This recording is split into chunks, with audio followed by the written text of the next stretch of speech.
Hey everyone. I'm just kind of waiting for people to come into the chat, and we have a little bit of it's 7:59, so hey everyone. Three people. Hey, three people. If it's just three people, that is cool because you guys are gonna get a lot of attention tonight.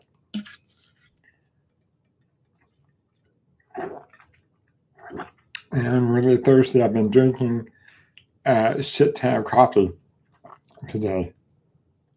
That's what welcome everyone. It's officially 8 p.m., so I better get my butt started. Welcome. Happy Thursday. What is it, the 4th? Yeah, March 4th. We're in March now. We're still in Pisces, and we're talking about Pisces tonight and also Neptune. If you're new to my live streams, welcome.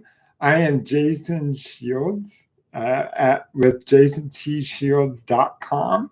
And there you can actually go. The link is below. And someone reminded me, I hate saying this, but I'm going to, if you really do like the show, subscribe, hit the notification bell down there, because when you do, and when I do go live, I'm going to be going live on just on different occasions without even letting you guys know, just on a whim if I want to, and also comment and give it a thumbs up. If you don't like it, thumbs down. I don't really give a shit. I mean, I do, but yeah, more likes, actually, and comments and subscriptions, notifications, give YouTube this algorithm.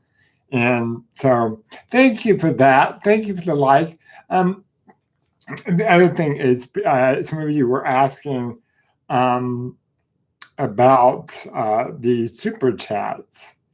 And super chats, if you don't know what they are, they're in the chat room. You can hit the money thing and donate a super chat, like for $4.99 or up to whatever amount, and you can actually write a question or what. I don't have that because YouTube sucks. They say that I have to get like 1,000 subscribers and 20,000 views. So, and I'm not really here for the money. I'm here to serve you. So, yeah. So yeah. How is everyone? I hope everyone is okay. They've had a great week. Thank you for for last week. What was it? Friday night. Yeah, Friday night. We were talking about the full moon in, what was it, Virgo. And next week, on Thursday, so Thursday same time, I'm going to be talking about the new moon in Pisces. So hi Teresa. By the way, when you guys pop up, I'm going to take my time out to say hello. I know it's kind of irritating, but so also questions. I'm going to take questions at the very end of the broadcast. So just bear with me. We got a lot of cool stuff for you. What you don't know is I'm going to be doing tonight Neptune. You know what planet that is. It's connected to Pisces. We're in Pisces right now. So all of you Pisceans, this is for you. But also, if you have Pisces rising or any planets in Pisces in your natal chart. The other thing is, down below, I do have a natal professional chart available. I think it's for only $14.95, so you can check that out. Or I also have a free link to get your free astrological chart too, so you don't have to pay money for it. but it's not going to give you the in-depth report like the paid one. But anyway, so tonight I'm just going to go right to it. I'm going to put you guys over here so I can still see your chats. So when we're talking about Neptune, what are we talking about? So Neptune is connected to the Greek god Poseidon, and Greek god Poseidon, and also the Roman god Neptune, and Neptune of the sea. So the planet personifies water and is connected to all of the water signs. So we have Cancer, we have Scorpio, we have Pisces. So and of course, the moon is also connected to water signs also. We can go through that next week with the new moon. New moon is going to be in Pisces. I think I said that before, but next Saturday, not this coming Saturday, but next Saturday at on the 13th of March. So the thing with what I love about this is how do I put this? The archetypes, the gods of the Greeks and the Romans. Poseidon was the god of the seas, the lakes, the rivers, and the underground streams. So even though he inhabited like a huge palace in the underworld at the bottom of the sea, which I actually relate to Atlantis, and that's a whole other live stream, because I do believe that Atlantis exists. I believe that it does exist in a different dimension that is next to ours, and this is going to be correlated to Neptune here. So, but anyway, so Poseidon. Or Neptune, but this is the Greek story. He wrestled with Athena or Athene for Attica and lost. And unsuccessfully, he battled with Hera, another female god. He's battling all these female gods for the city of Argolis, and he failed to capture that for Zeus. So he was annoyed, irritated, and forlorn. He flooded the lands with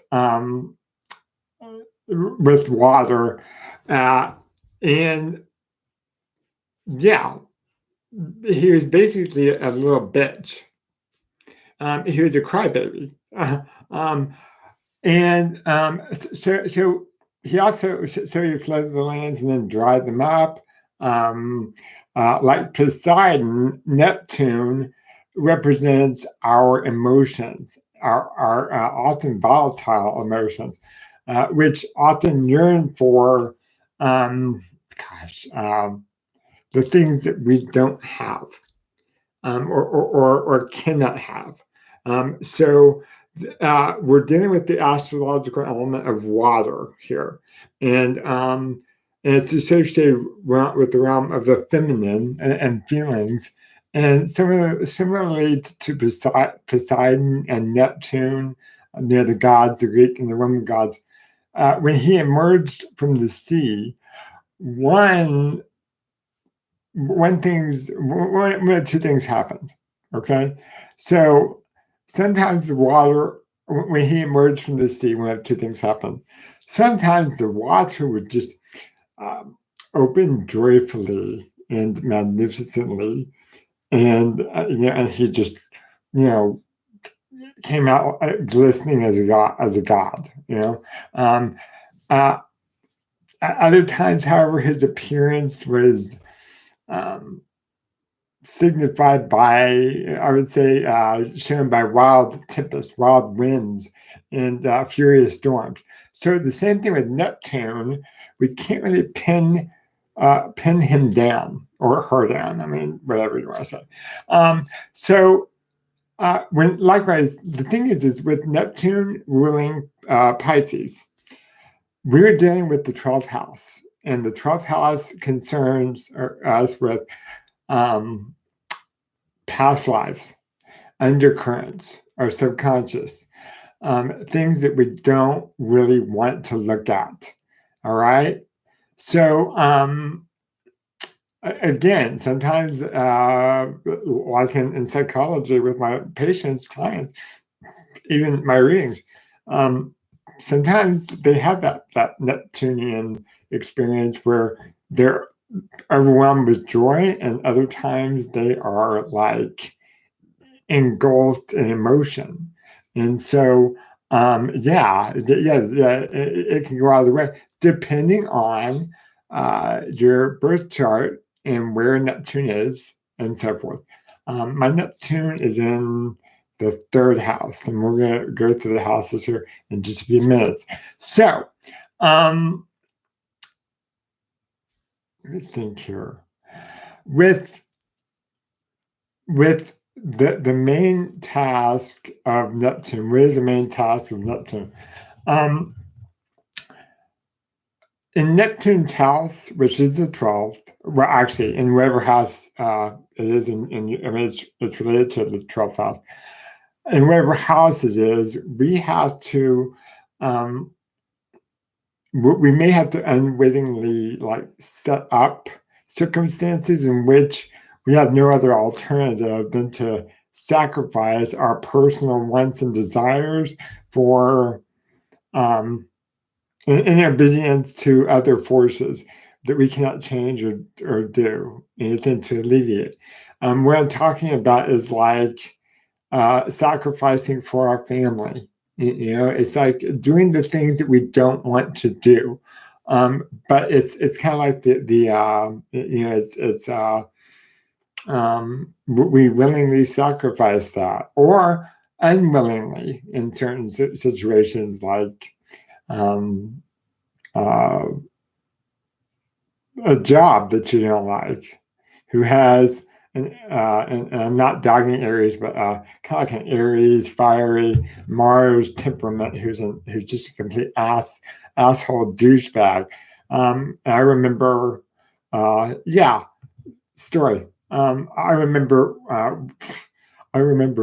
working for a company called CEC. It was community education centers, and it was for drug rehabilitations. And this guy, I'm not going to mention his last name. I think it was Kirby, but anyway, this guy, they hired us to come in to be counselors. Okay, instead, and the education center had to do with drug rehabilitation of offenders. Okay, so instead of going to prison, they would go to there and be rehabilitated instead of going to jail. So we were told, hey, we're looking for counselors. Well, it turned out that now you're glorified babysitters. And so we were like security guards. And I was pissed. But it was my very first real job back in, I think, 2001, which I got fired, by the way, because of my mouth. Hey, as many of you know, I just say it like it is. So I said it like it was. And Kirby, I was fired. But anyway, so the thing is part of this is I was expected to do all these kinds of things as a security guard / cop. I didn't have that experience. I had psychology experience. I didn't have police experience. Okay, I wasn't a freaking security guard, and this is my Neptunian experience. It was the boundaries were not clear, and Mr. Kirby douchebag,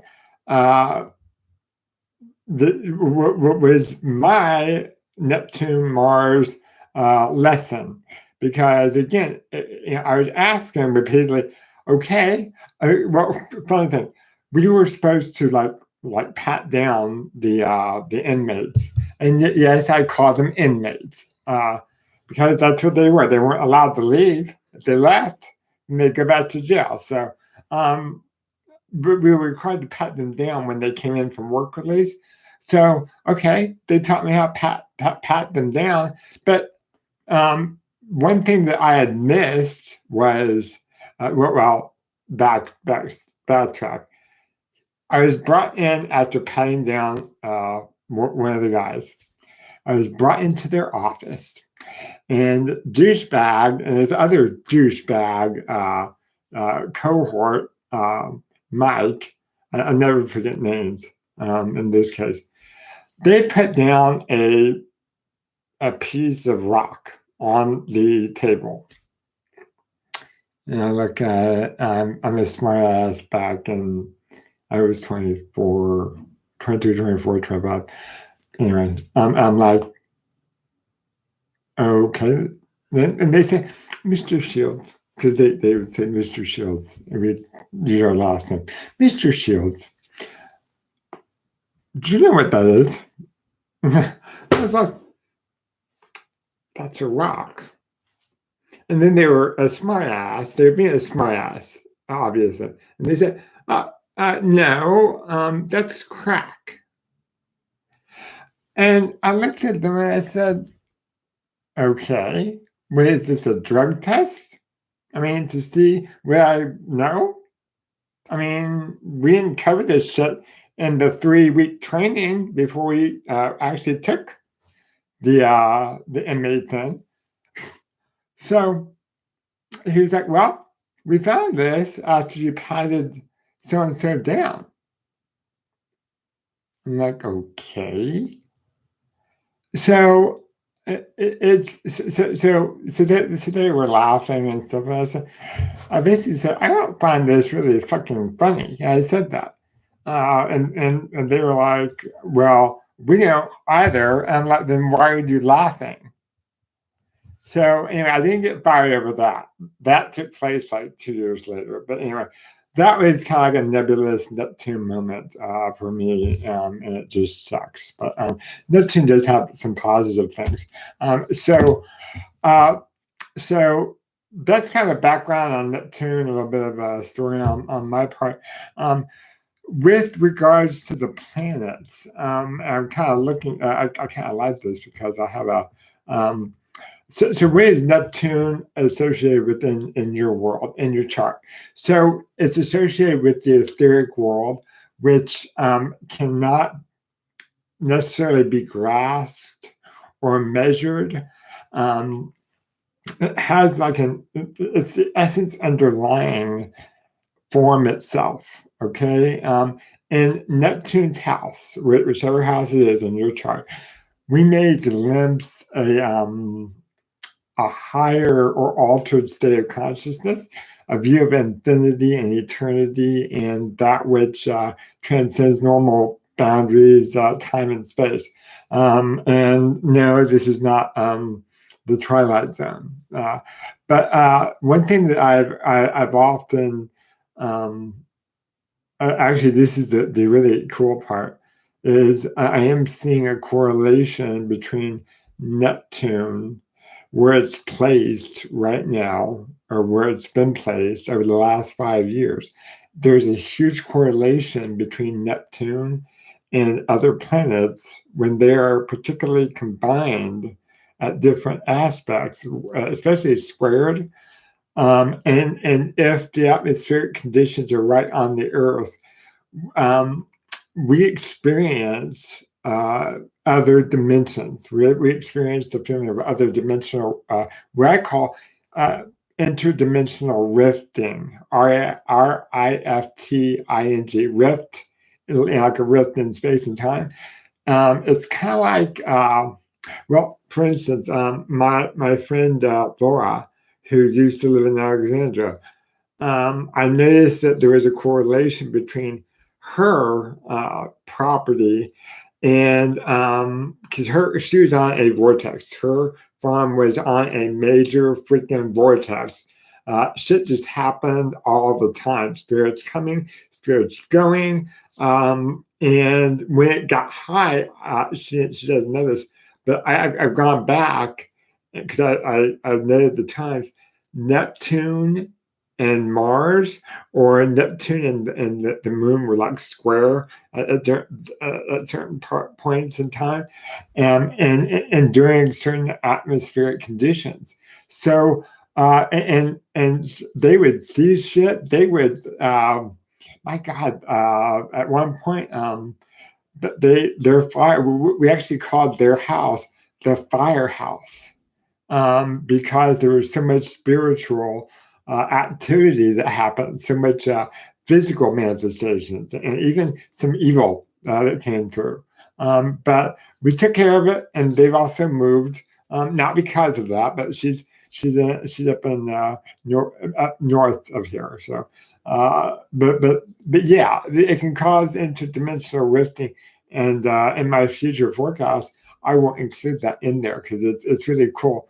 During those interdimensional rifts, that's when Neptune dissolves those boundaries. And for those of us, actually for all of us, we are more susceptible to that, to actually feeling the other worlds.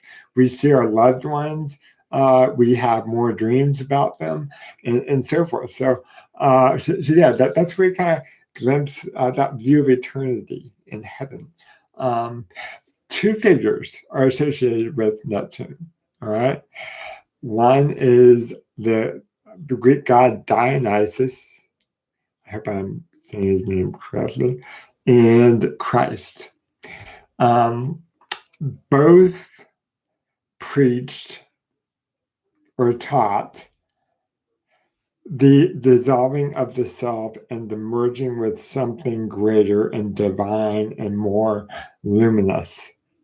All right. And ironically, they were both sacrificed. They both died. They both sacrificed themselves, or actually were sacrificed, and transcended the space-time barrier, ascended in the form of a higher spirit. And so yeah, tidbit here. Christ is actually considered to be the Neptunian master, both a victim and a savior, because he taught the giving up of the self to the spirit. So that's so the house of Neptune is where we may share, to some degree, the experience of these divinities of Christ. So when I'm talking about the houses, Neptune the first, we're going to go there.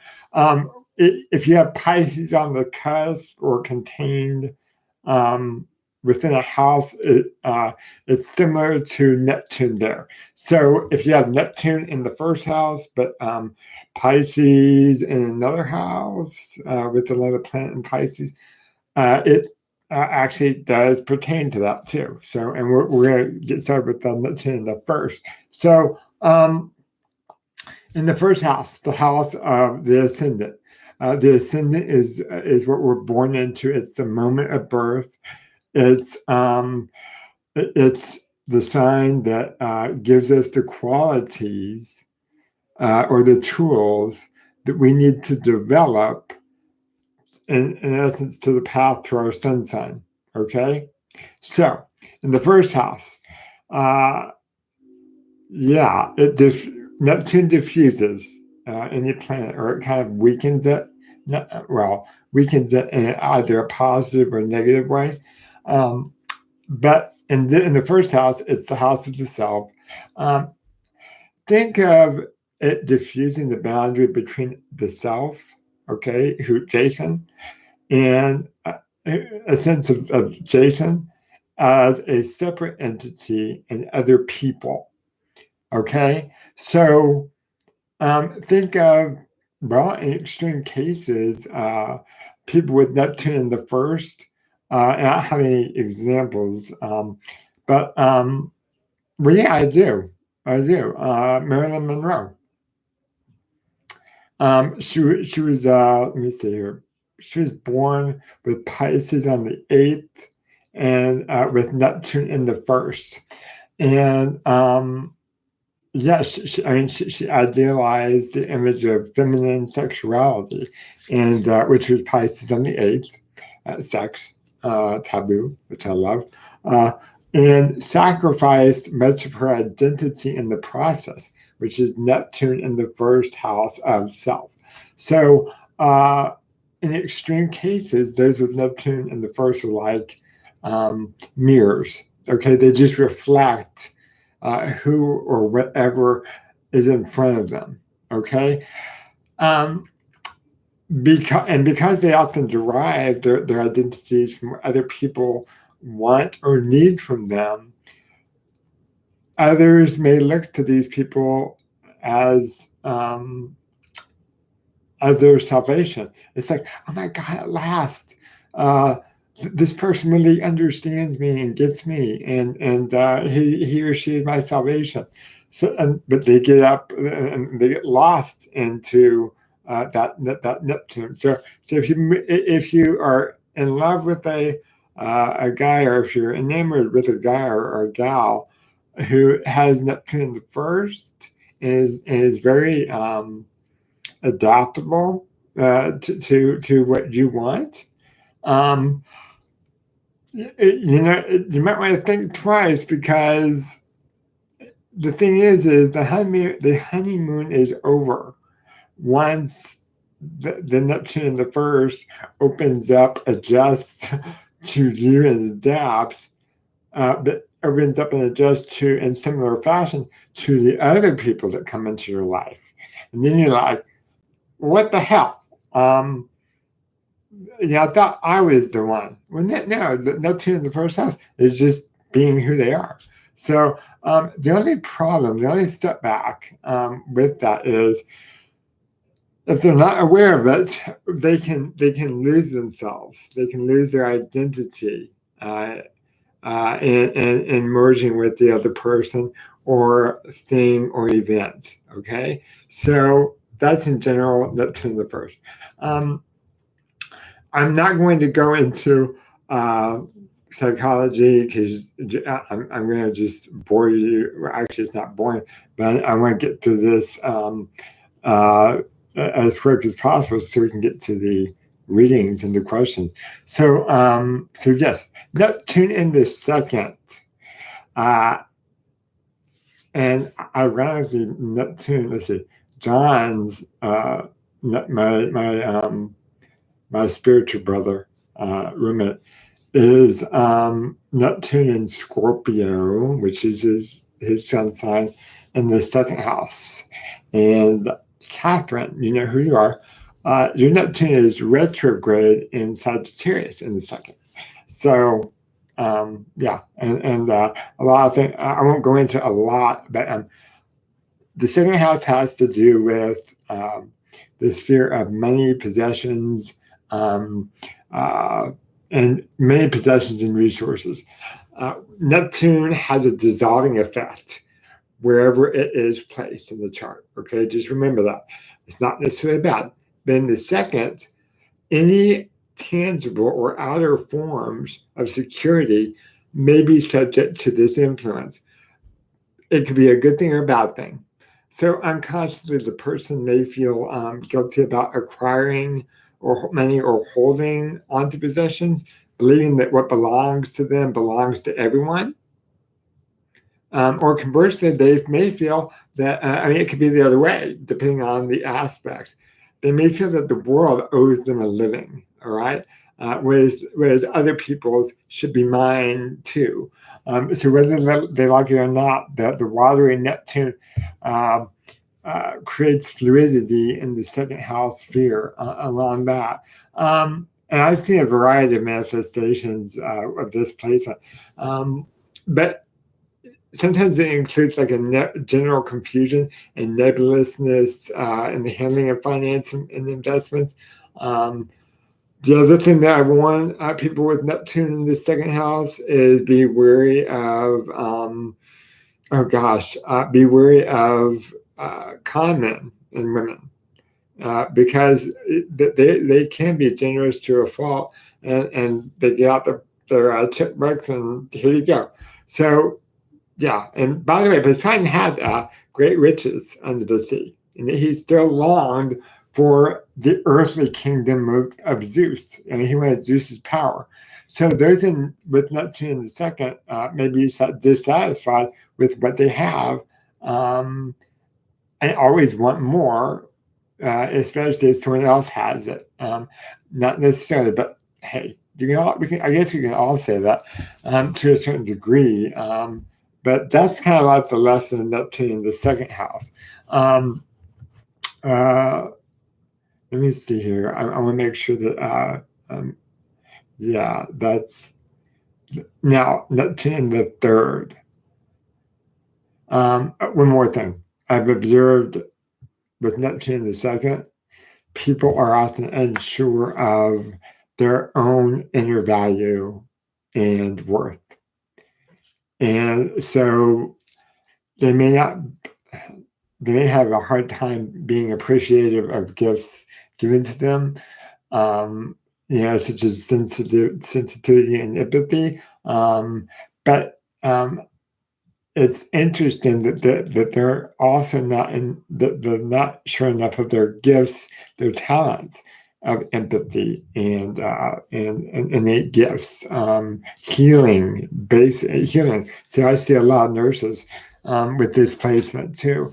So yeah, and by the way, your chat's over here. I have like this whole setup. So if you do have questions along the way, if I can see it out of the corner of my eye, if you guys want to ask about the different houses, you can. So the other thing is money can be. I love this. Okay, so get this. And Catherine, if you're watching, they love this, and even John. So Neptunian professions. All right, acting, modeling, painting, poetry, dance, fashion. But what really got me was, and of course, healing, but what really got me was the selling of alcohol or drugs. So yeah, if you have Neptune in the second house, I've actually seen a lot of drug dealers. Not that I know a lot of drug dealers, but yeah, it's kind of funny. So yeah, those are some of the professions that kind of going on with it. Neptune in the third, that's my house. And Neptune is in the third. Well, actually, Neptune in general, another point is where we are looking for a sense of reconnection and with a sense of wholeness and oneness in life. So by contrast, in the usual third house type of mind is one which analyzes, compartmentalizes, discriminates. That's Gemini. With Neptune in the third, like me, we go more. We can use our thinking. We can use our thinking for higher purposes, as a vehicle through which the soul or our spiritual selves look onward. So we can channel that into a positive spiritual evolutionary type thing. On a deep level, Neptune in the third knows that. It's like, how do I put this?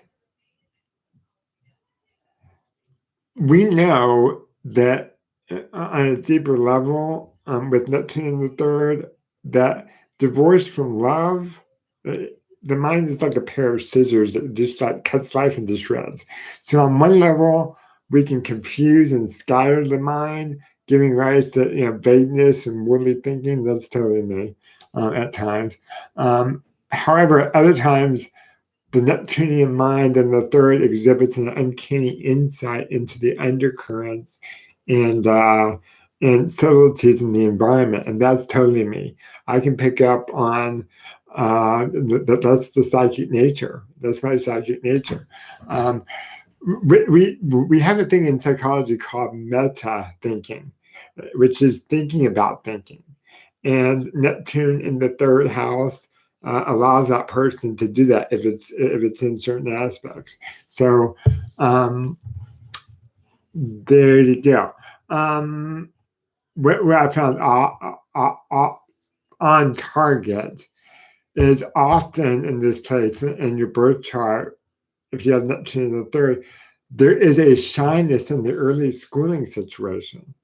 I've also seen this in cases of dyslexia and some other learning disabilities and so forth. So that's kind of an interesting thing.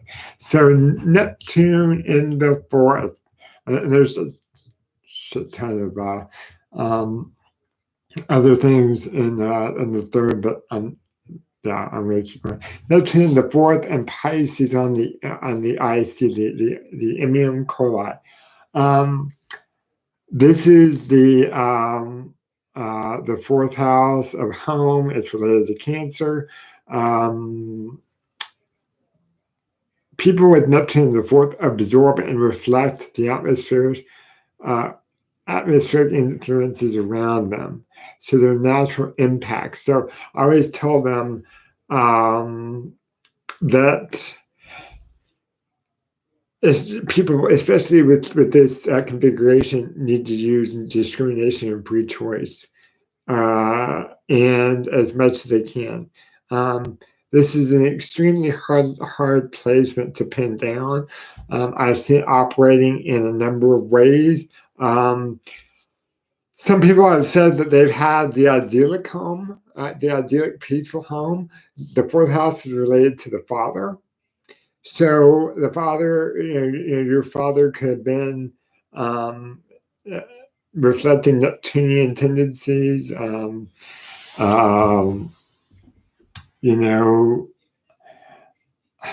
would I say? Not necessarily not being there, but it can go one of two ways. He could have been there to support other people, but in a kind of a haphazard way, or even not there at all, because Neptune is good in some cases and not so good in others. But for many people, they will come and talk about their idyllic home life in the early childhood, but then now as adults, they wish they were back home, back in those days, because life right now sucks for them. Then the other group is what I call what therapists call they're in meshed families, and it's where they live in tightly enclosed systems with where there are unwritten rules. So you just know that you have to behave, or even though they don't tell you that what is wrong and what is right, you're going to get your ass punished. And then you just learn from trial and error. That's a lot with Neptune in the fourth.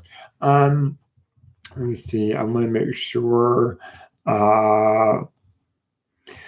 One thing with this,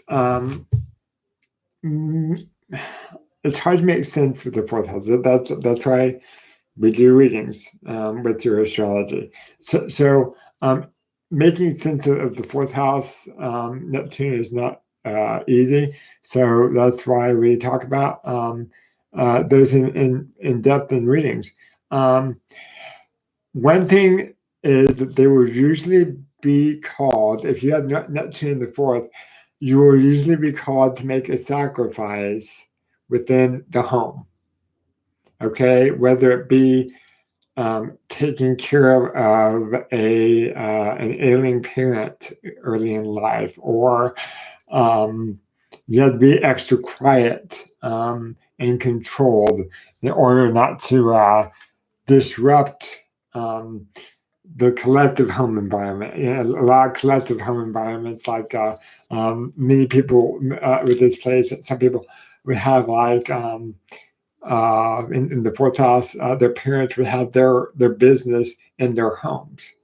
Okay, like my parents did for a while. They actually still do, and it's amazing that my dad at 78, 79 is still working as an engineer out of his home. And when he does have work, he makes really good money. So, and it keeps his mind fresh. But the other, let me see if there's anything else. Sigmund Freud. Sigmund Freud. I have a love-hate relationship with him because he was a sexist fucking pig. He was actually born with a fourth house Neptune. Sometimes it indicates a departure from the homeland. And we actually see this. He was born with the fourth house Neptune in Pisces. In the fourth house, and I think Saturn in Gemini, and the eighth was squaring his fourth house Neptune, and we all know where that goes. Well, not all of us. I'm teaching, but with that thought of the undercurrents of the eighth house. The eighth house is that of the Scorpio, the Scorpionic energy, Pluto. So that's where we don't talk about shit, which I talk about taboo all the time, sex, drugs, whatever. So anyway, so yeah, he came out of that environment, came to America, and was the father of psychoanalysis. So yeah, Neptune the fifth. I love this. On the one hand, Neptune the fifth, if you have Neptune in the fifth house in your natal chart, it gives a rich and vivid imagination, creative flair, the natural ability to exteriorize your feelings in a grand and exuberant manner. Okay. On the other hand, circumstances, they attract circumstances into their lives where they may require that they give up and become what others want them to be. Okay, rather than what they should be. So if you have a Neptune in the fifth house, that's kind of like your lesson. It's like be your damn self and love yourself for who you are. Wherever we see Neptune, we're either called to sacrifice in a good way. All right, we sacrifice for our children. We may sacrifice a part of ourselves to get the education. So we may, like me, I went to get my PhD. I sacrificed time to go get the PhD as opposed to I could have been just working another job and doing something else. But I chose to sacrifice that time to get that. That's a Neptune kind of thing. Now, with Neptune in the fifth, these people can what is it? That they can take both of those, the positive and the negative, and actually give. Okay, when they are what they wish to be, when they come into their full identity, that's the house of Leo and the Sun. And I love this. When what they wish to give is what others want and need to receive, that's where they shine. Okay, and nothing else in the chart will equal to that. So I'll say this again: when what they wish to give, when they come into their own, is what others want and need to receive. They come into their own power, and pretty much the rest of the chart kind of falls into place. All right. Neptune in the fifth. So, and if you guys know your from your charts where your Neptune is, comment. Let's see, Neptune in the sixth. This is where my sister is. Her Neptune is in Scorpio in the sixth. Basic conflicts between the principles of Neptune, Pisces, and those of the sixth house. Neptune, think of Neptune yearns for wholeness, infinity, and unboundedness. Try to say that 3 times. And yet the sixth house, which is the natural domain of Virgo, wants to clarify everything and pick it apart and put it in order again. So there is a little bit of a clash there.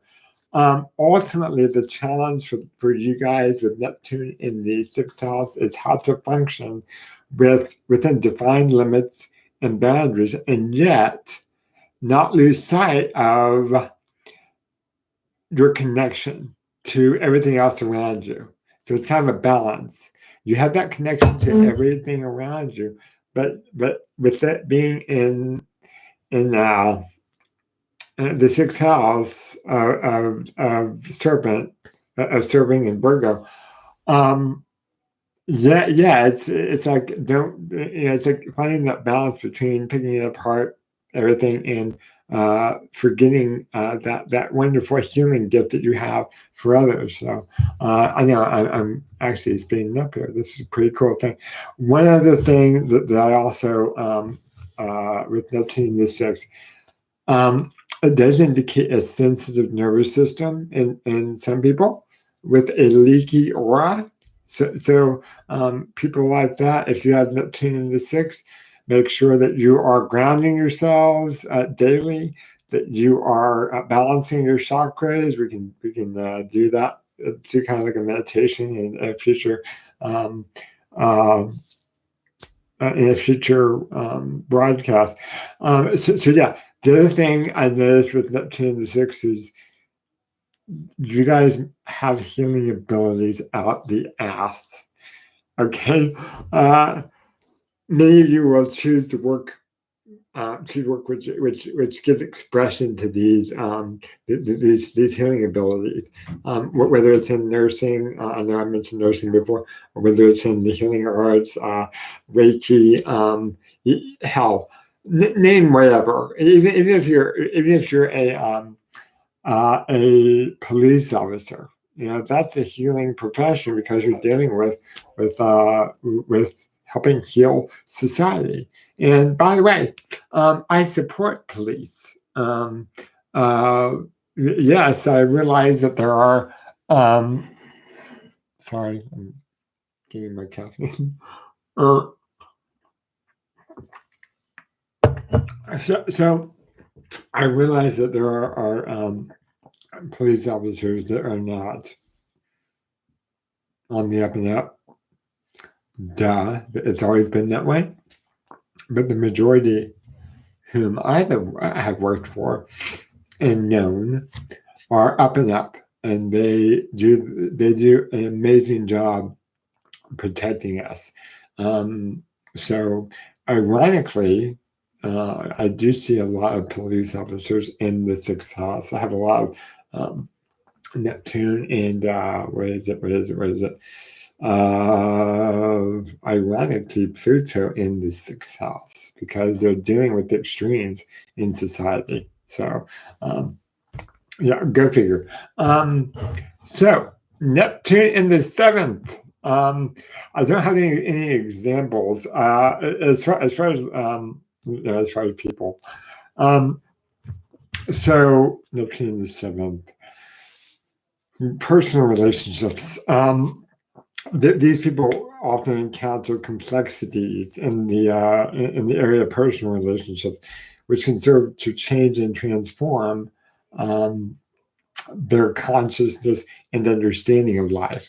Through the joys of intimacy, as well as through pain, or disillusionment or loss incurred in partnership.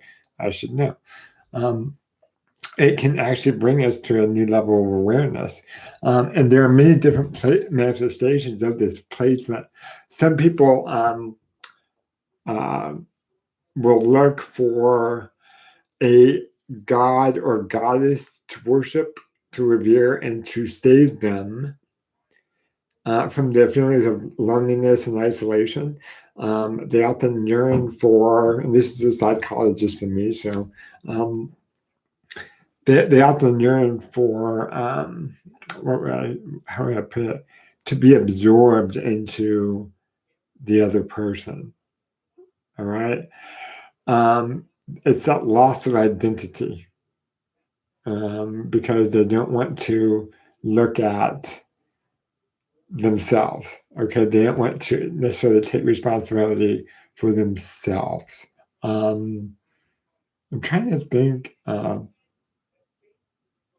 Yeah. It's almost like if it's taken to an extreme, and I found this in some of the criminal charts, which I will be doing some just videos, recorded videos of criminal minds and their charts.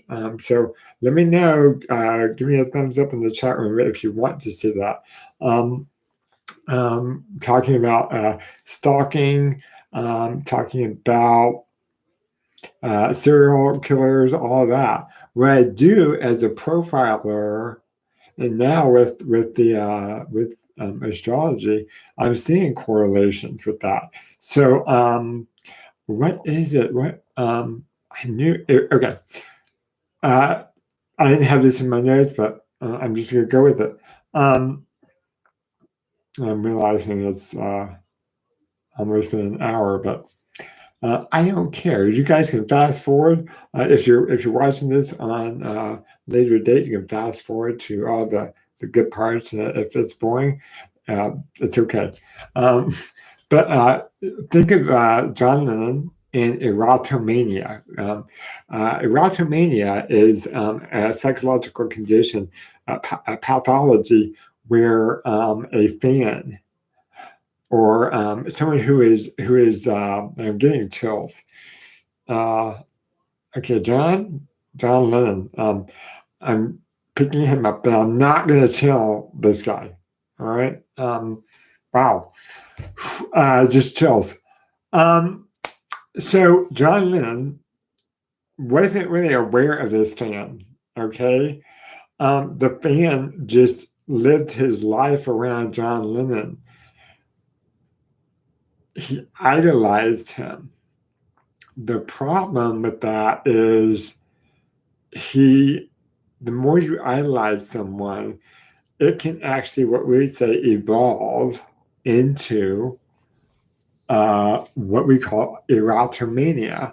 And I know that sounds like a sex act, but it's not. Erotomania is where you lose yourself in the identity of another person, so much so that you start to believe that you are, in his case, John Lennon himself.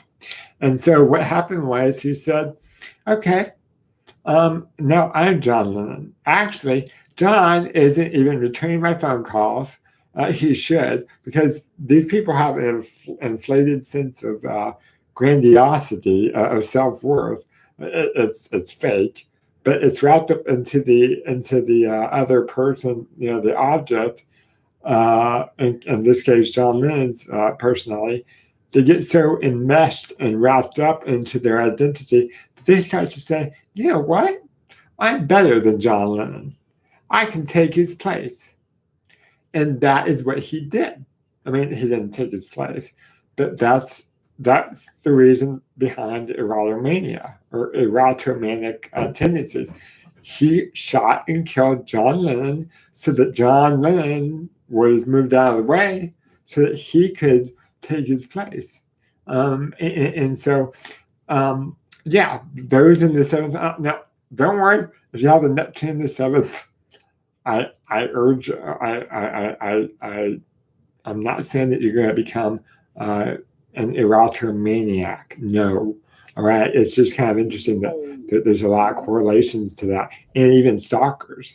But the point is for you to realize that some of you, all right, not all, it depends on where it is placed in the sixth house and what aspects it's connected to. All right, so and I'll go into that if when I do that video. Maybe I'll do more of an in-depth video. So, but okay. So the other thing. Let's see. Two more things with Neptune in the seventh house. I'll end on a positive note with that, and that is, yes, Neptune and the seventh people are those who are looking for someone to whom they can play savior. So it can go the other way. It's like I want to save you. I want to save you. I want to fix him up or her up. Yeah, I see a lot of that crap going on, and that yeah doesn't work. Seventh house is equated to Libra, and it's focusing on balance, those scales. So remember that. Let me see here. The third, and actually kind of positive thing that I can leave you with the seventh, is unconsciously, some people with Neptune in the seventh will believe that by giving something up, they will be cleansed and purified. And on the basis of this hidden agenda, they may fall in love with a philosophy or a religion like Buddhism, where it just sets them on that spiritual path, where they give up the desires of the flesh. And yet, you know what? I don't believe in that, though. No, I don't believe in that. I don't believe in celibacy. Celibacy, I'm going to write that down. And write down some notes. Let me know what you want me to talk about at in the second hour, because I may talk about celibacy.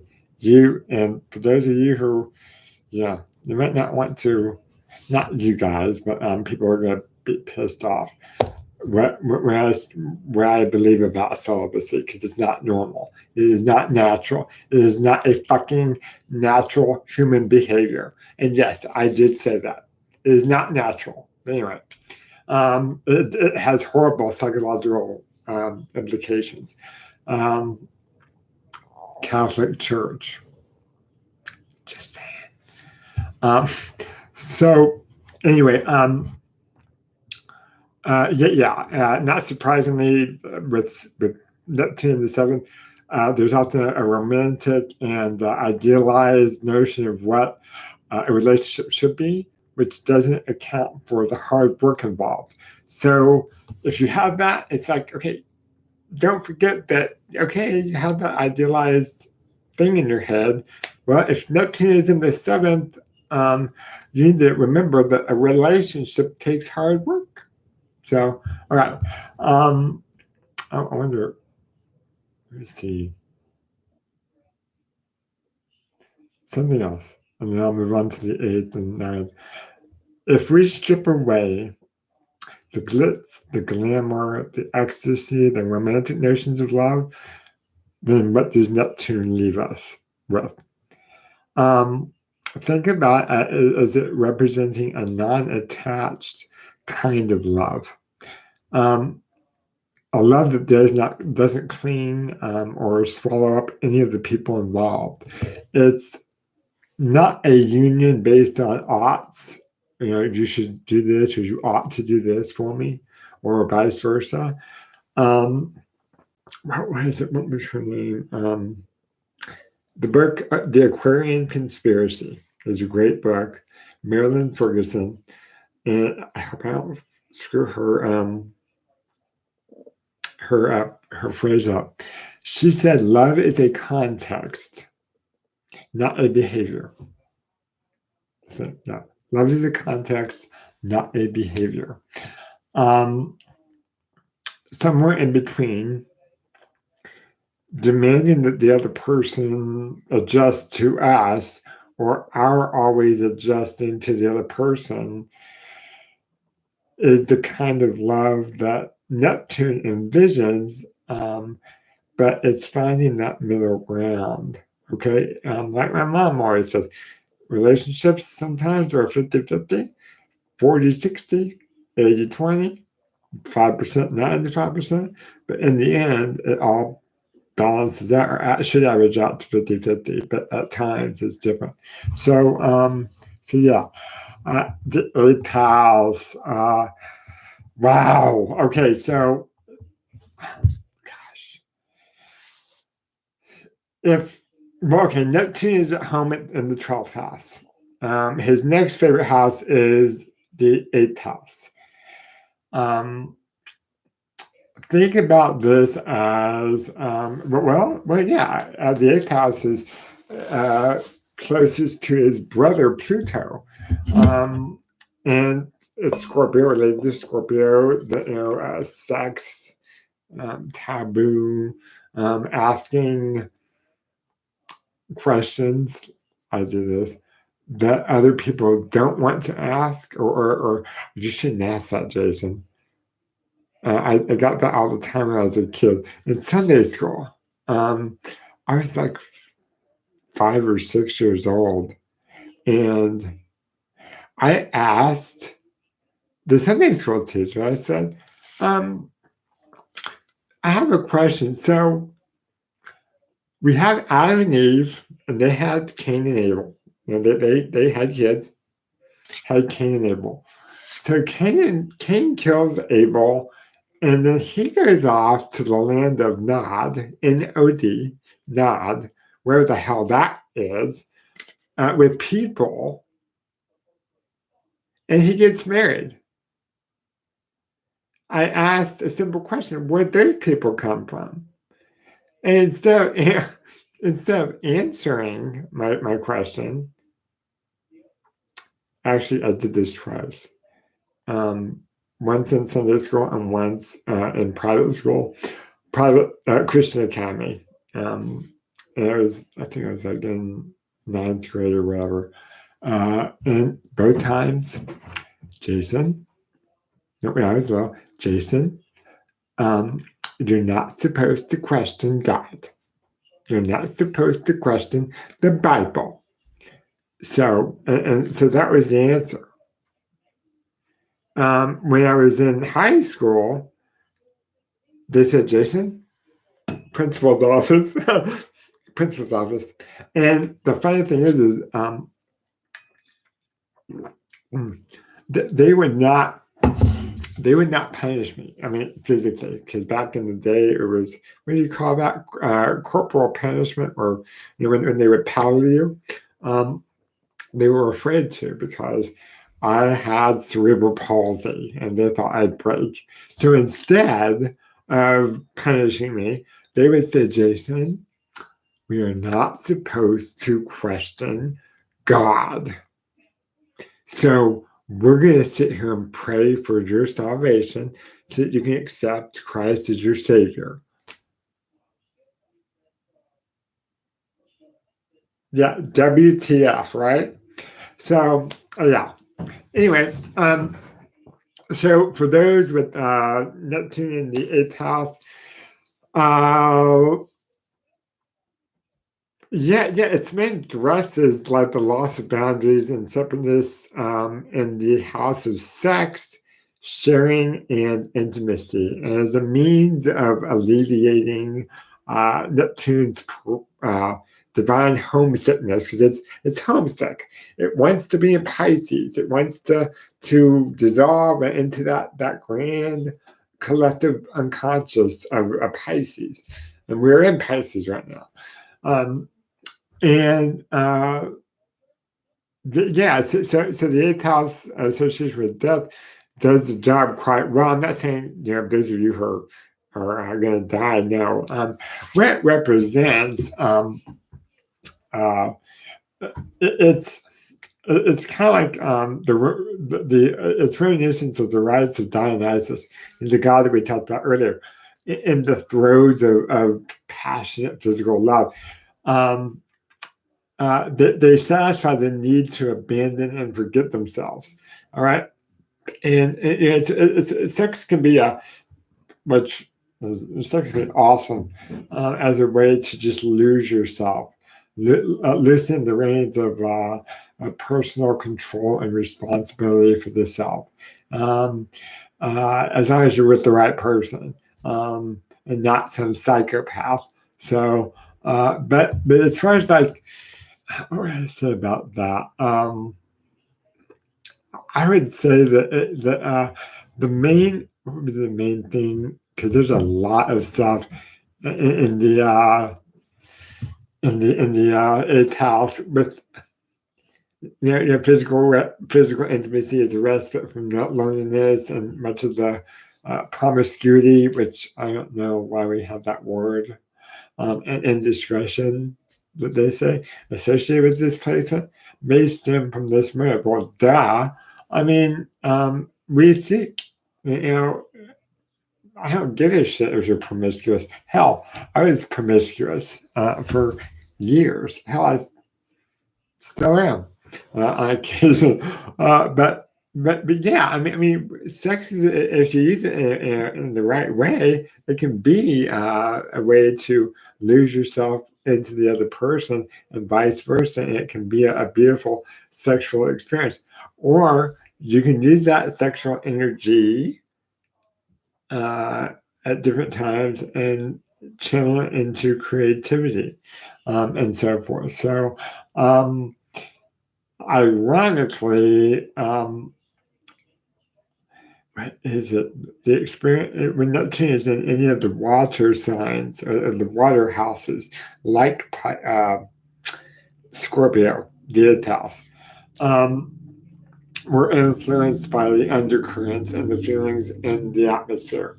So, in that atmosphere, many people with Neptune in that house are natural mediums.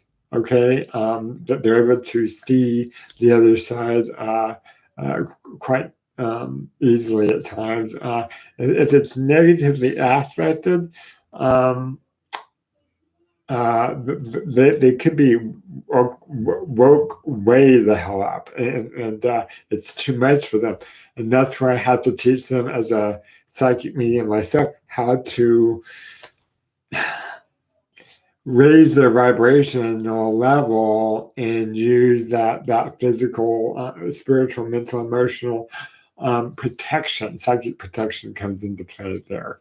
Um, so I'm wondering what I'm missing here. Okay. Um, yeah. So the only other thing that I found with Neptune 8 of its negatively aspect is the misuse of drugs and alcohol. We see that a lot with overdoses, or or they just want to transcend those space-time death boundaries. So on to Neptune the ninth, Lisa, Lisa and Jen. I don't know if you're here, but I'm talking about you guys because you guys have Neptune, both Neptune the ninth, um, which is philosophy, religion, long journeys. Um, People with this position, they sometimes seek redemption and salvation through a belief system. Now, it doesn't have to be a religion. It can be, like a guru or their own spirituality. But the whole goal is to merge, for them to merge with something greater than themselves. Okay, merge with the, and yeah, it could be a cult, it could be a guru, um, or an irresistible attraction to um, anyone or anything which promises them the fastest way to experiencing heaven on earth. Um, Now, again, if it sounds too good to true, too good to be true, it usually is. So, okay. Um, Let me see. The okay. they often fall victim to some of them to the Buddha, what we call Buddha disease. Dressing, eating, thinking like the master. Of course, I don't see that with Jen and Lisa. No. Um, uh, but the problem here, just much like in the sixth house, is that tendency to either dissect or get lost. Not the sixth house, the fourth house, Cancer, the water sign. But yeah, positive things though.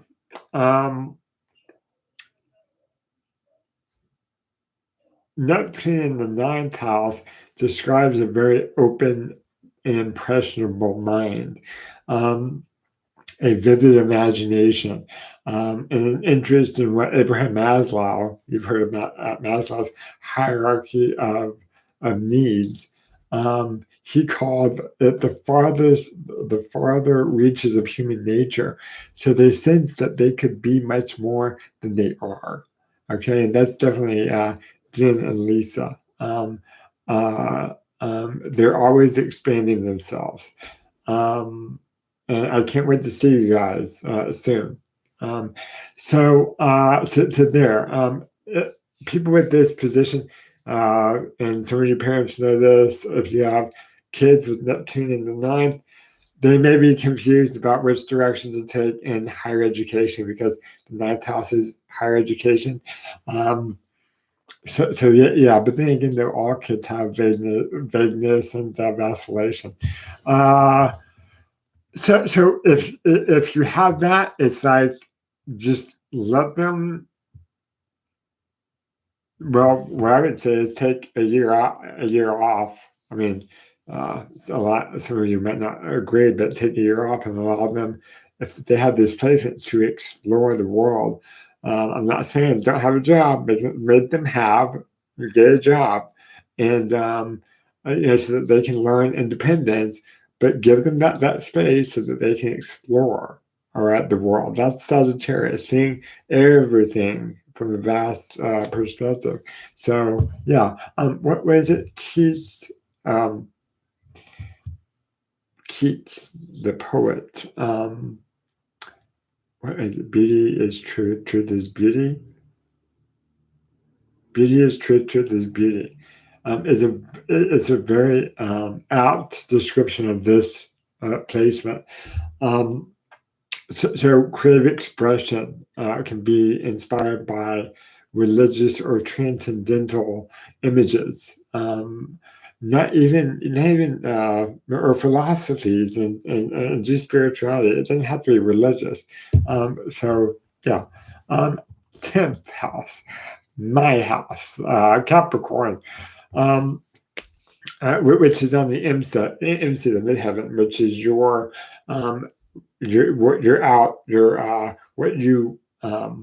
your career, the place of the mother.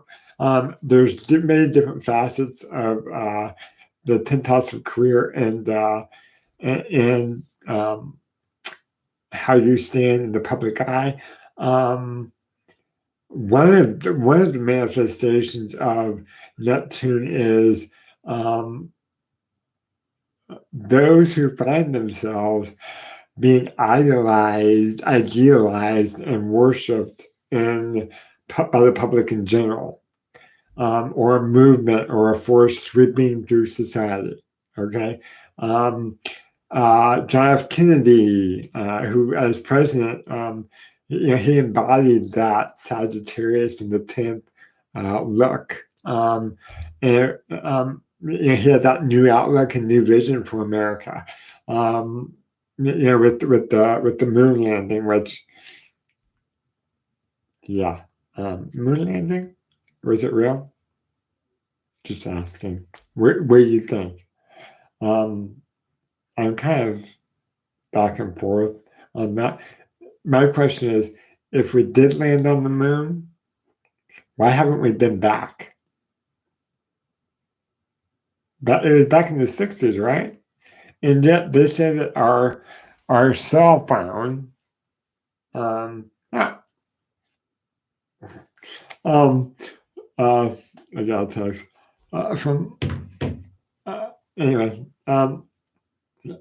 When we look at our phone, that's why I was picking it up. They say that our phone has more computer power than what they had back in the day when they went to the moon. So you're telling me that they can't go to the moon? Anyway, um, so yeah, I know conspiracy theory. Jason's all screwed up. I'm screwed up anyway. But let's see. Um, okay, I'm trying to think because I have my notes in my head, and I'm trying to let's see. With the 10th, Clint Eastwood comes to my mind. He personifies the image of the perfect, rugged man. Uh, um, and he was born with Neptune in the 10th house in Virgo, or Neptune in Virgo in the 10th house. Besides politics and cinema, because I see a lot of politicians in cinema, and I don't have any of my people on written down who have Neptune in the 10th. Anyways, but yeah, politics, cinema, social work, fashion, photography, music, religious work, definitely healing work. Again, one point is the fourth house is the father. I know that sounds kind of weird. But the 10th house is the projection or the representing the mother. And so then chances are she will probably carry the Neptunian projection. So those of you with this house placement might have been, she may have been seen, your mother may have been seen as a martyr or a victim, someone who gave up their own identity for the sake of raising the family, and it can even be you. I mean, if you have that placement in your chart, you may be in the same way, but usually it's indicative of your mother, or and that's a worthy thing. Uh, in other cases, the mother would have artistic or creative abilities to or potentials, but we're cut short for those reasons of having a family. So as a child, you may feel guilty or have unconscious guilt about that because your mother, your mom sacrificed that for you. And what better way than, I mean, if she did, than to just acknowledge that to her. I keep looking at the, I want to make sure there we go. I need to stay in focus. So yeah, there's a lot with that. So yeah, 10th house, career, mother. Think about that. Neptune. Let me see. The parent, the mother, may be seen as a savior or a redeemer or someone who idealized or someone that the child idealized, that the child feels unworthy to live up to that image. Okay, I do see that often a lot. Just depends on the the whole thing. Last on that, the mother. On a positive note, um, the mother can also represent grace and gentleness. So she acts as a model of softness and compassion for the child. So again, it kind of goes into various aspects. So okay, we're getting there. Neptune in the 11th. My friend Valerie. She is Neptune in Libra in the 11th, and Troy, you know, well, he's probably not watching, but a person who I know has Neptune in the 11th. Actually, Albert Einstein was born with Neptune here. The thing with this, so we have Valerie and we have Troy. Valerie's was Neptune in Libra in the 11th, and Troy's Neptune is in Scorpio in the 11th. So, what does the 11th mean? It's associated with Aquarius, and let me think here.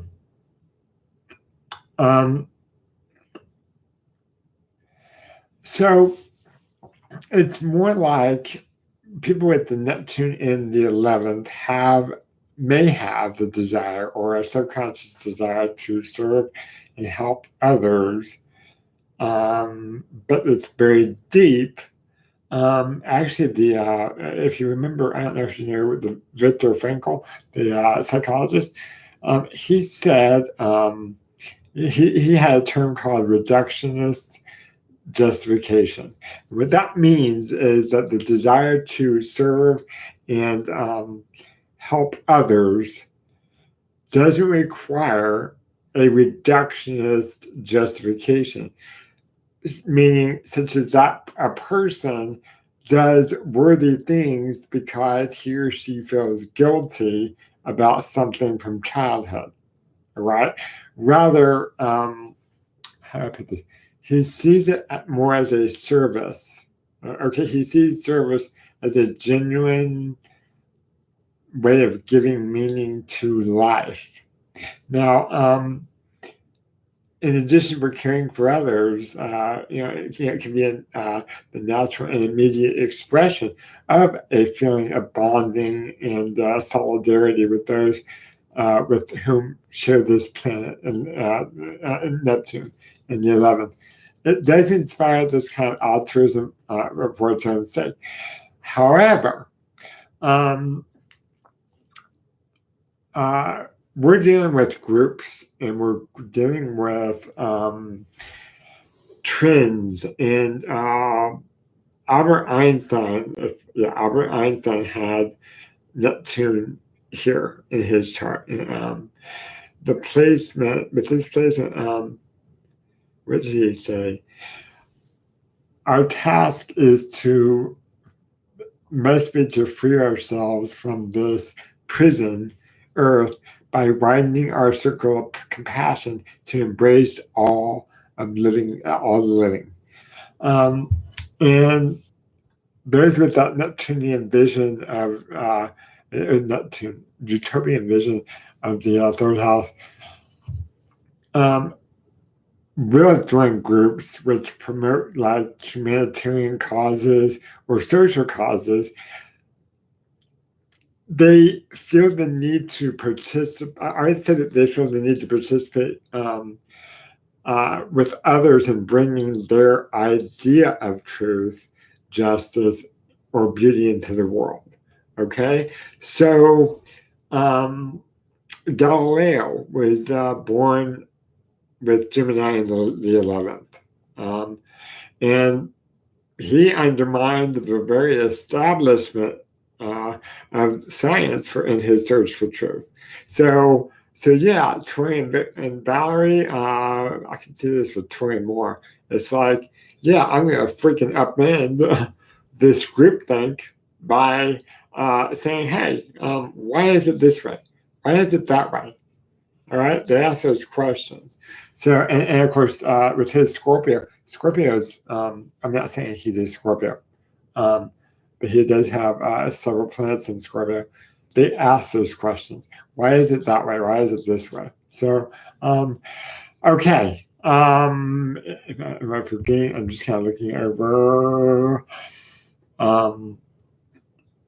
Here, okay. One thing with Neptune, let's go with Neptune in the 12th. Because I think, well, one more thing with those of you with Neptune in the 11th. Friends are important to you. And if you don't have friends in this placement, you better break down and get some. I'm not saying you have to have a lot. This placement is like, okay, I only have a few friends that I can really trust with those people. With Neptune in the 11th is hard. Okay, again, we talk about stems from childhood, but I won't get there. Go there. So the other thing with that is discrimination should be exercised, and the right choice of friends or groups. And I get this all the time with people with Neptune in the 11th. It's like it's easy for them to hang out with a bad crowd because Neptune just wants to go home to the 12th house. And so they're influenced by the bad crowd. Their friends may carry the Neptunian projection of artists, romantics, romantic dreamers, or sometimes just offbeat characters. But when they get to know them, it's not what they thought. They can also escape into groups and so forth. So Neptune the 12th, Pisces. We're in Pisces. Yay! We're through with this. Neptune is strong in this house. Very strong. It's where the very best placement for it is. I'm trying to think. The qualities, the undercurrents. This is where you are most receptive to psychic sensitivities. Okay, and the undercurrents, the spirit world, karmic. Karma and all that. Yeah, that's the 12th house has to do with Pisces and the sea of unconsciousness, or the collective unconsciousness. So yeah, we tend to have a way of getting lost into that house. So it's like, yeah, we're very sensitive to psychic, psychic energies, mediumship abilities, seeing all that happen and so forth, or feeling that. But again, if we're not using it in the correct way, we can escape into high ideals or really ideas that we cannot achieve. Heights of ecstasy that we put out there that we can't really participate in, and then what happens is we escape. It's like, well, I tried and I tried, and I failed. So I'm going to escape through drugs or alcohol. That's common in those with Neptune in the 12th if it's negatively aspected. So, okay, there we go. Yeah. So I'm going to move y'all back. So okay, I can see it's nice to kind of see myself here. Well, let's see. It is almost 9:30. So, questions. We're going to do the tarot cards. So for each. Well, actually, since time is limited, well, tell me, guys. I know there's only 5 of you in the chat. What would you guys want me to do? Do you want me to do a month by month, or do you want me to do just an ordinary group 1, group 2, and you choose which group you are, and then I'll do what I have down is I'm going to do 4 decks. I'm going to choose 1 card for the theme of your month. The second card is the influencing force of the first card, and then the third is work for the month, and then love and romance. How's that sound? I'm using the sex deck. Yeah. The boring part is over. I mean, the lecture, whatever, and I'm learning as I go. So yeah. What I'll do, I think, is when I have some time, I'll timestamp all of this so that you guys can just fast forward to the times that you want to actually that you are interested in. So, so yeah, what do you guys want? Do you want me to do? Just for the sake of time, group one, group two, or since there's 6 of you in here, on the chat room, give me your sign, and I'll just do the tarot for your sign. All right. So either way, or if I don't hear from anyone, I'll just do it. Choose group one or two. And this is where you can ask questions too, which I do have.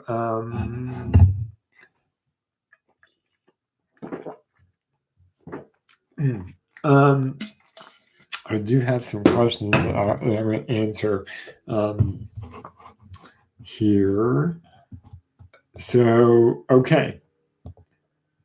So from Skylar, okay, Skylar wrote in and she said, I have a number, like a digit, following me around almost every hour on the dot, and pretty much everywhere I go.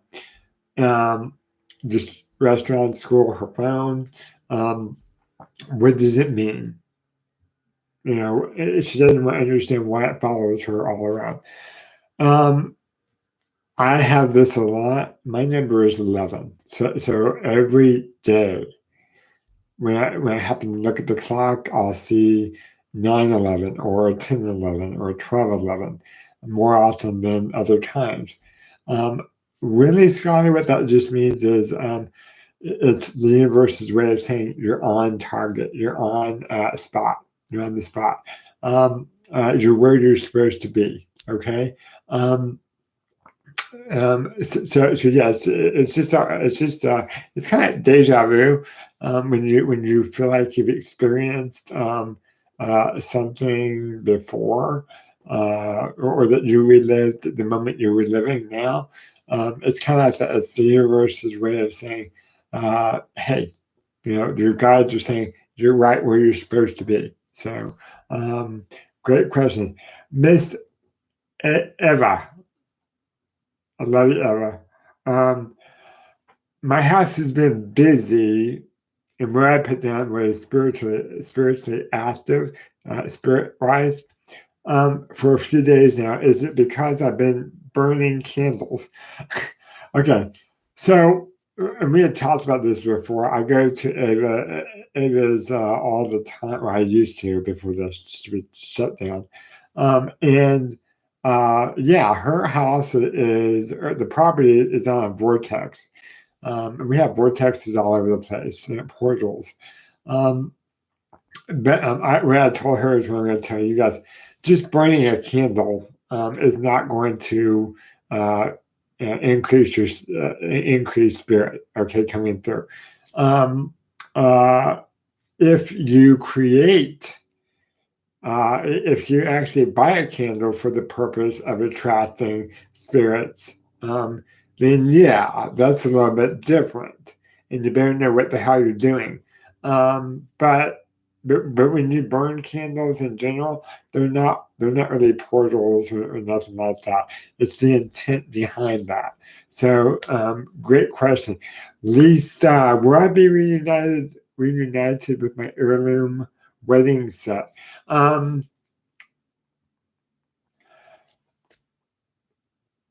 Okay, wedding set. I'm thinking that you're referring to your maybe your China set, maybe or something. The answer. Well, yeah, let's just turn to the card. I feel like yes. And by the way, I'm opening it up from the middle of the deck. I have several of these, and yeah. So with this is the 10 of Cups, and you can see the man sitting there with the 10 cups behind him. Um, this is what we call the wish card. Okay, it's a great card to have. This is a card where basically it is a yes card. So yes, and like I said before, I did the card. I opened it up in the middle of the deck. Thank you, Laura. You know who you are. She uh, was talking about a guy who reads tarot on TikTok, and he talks about those fake ass psychics who stack the deck so that the positive cards come up. But anyway, yeah, this is the wish card, so it says yes. As far as like time and where, it's kind of interesting. So it reminds me of like a dish set. So as far as timing, 10 months, and I feel like it's stored. It's in storage of some kind. So check and see um, if you have like a storage unit, or if you have a bunch of crap in the garage. That's where I feel like it is. So great question from Kim. Could you give us a brief explanation of how our kids choose us as parents? As she's asking about like before we come into this world. So yes, we do. Before we come into this earth, we have that choice of choosing our parents for a reason. Okay, it's a spiritual reason, it's an evolutionary reason. So you might be saying, okay, well, why the hell did I pick my parents? I'm not saying that, but some of you may be. But think of where you are now. All right, you're watching this channel. All right, you're watching me, which tells. I'm not saying that you're the most spiritual people in the world, but no. But you chose your parents so that they could raise you in the way, or raise you or not raise you, to teach you how to fulfill your mission in life. And yes, there are negative parents out there. There are some horrible parents out there. Um, uh, I know within my profession as a therapist. But in the end, though, they're amazing. The people who have gone through that are amazing people. So yes, we do. How we choose? We choose them. We sit down with God or force, and we say, okay, I'm going to map out my journey into this life and this next life. So the life that you're in, people think of it. Think of me. Why the hell would I choose to incarnate into this body with cerebral palsy? I actually used to ask that question a lot when I was younger. And it's like, well, okay, why would I do this? But now I understand it, okay, because there were lessons that I had to learn to become me. And guess what? I love me. All right. My goal, my mission in life is to help people love themselves. And that is my entire mission in life, is for you to love you for yourself and to improve. That is why I feel like I was, that I chose to incarnate into this body and to also overcome the physical challenges that I have to do each day. And I'm still am improving myself. So, and let's see. So this brings us to the spiritual lesson for the week, which is valuing yourself, and which basically means, Neptune is well, Venus is what you value. Neptune is closely correlated to that, but it helps to dissolve what you don't need.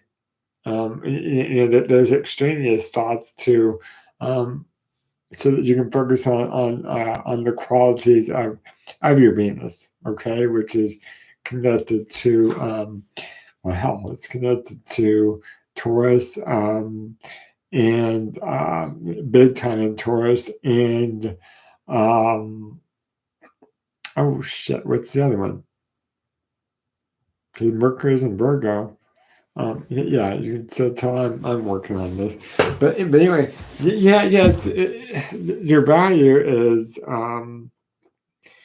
your value. You have to really learn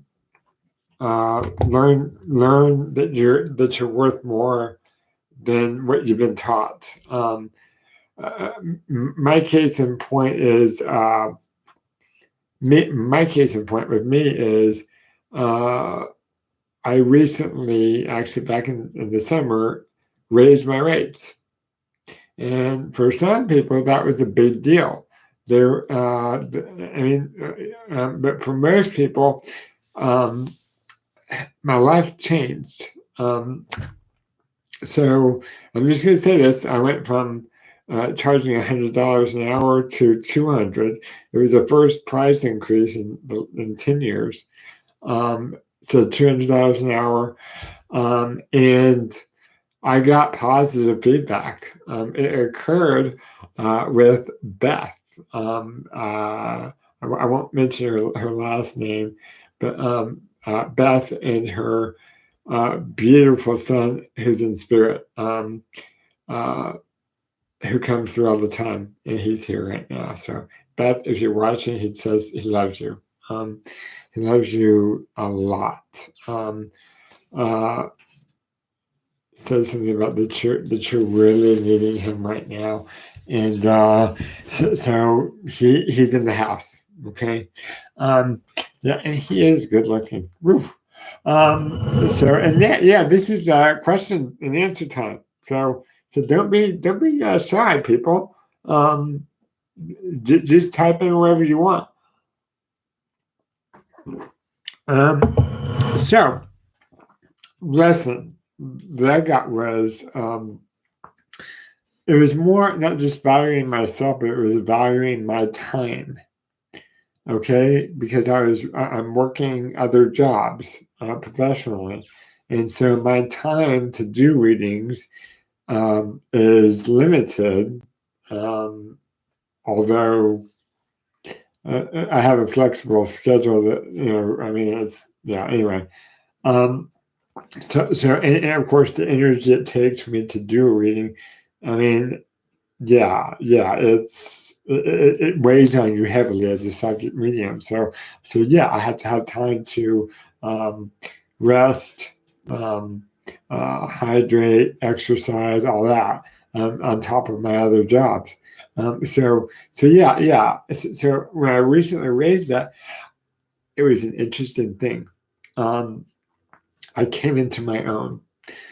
I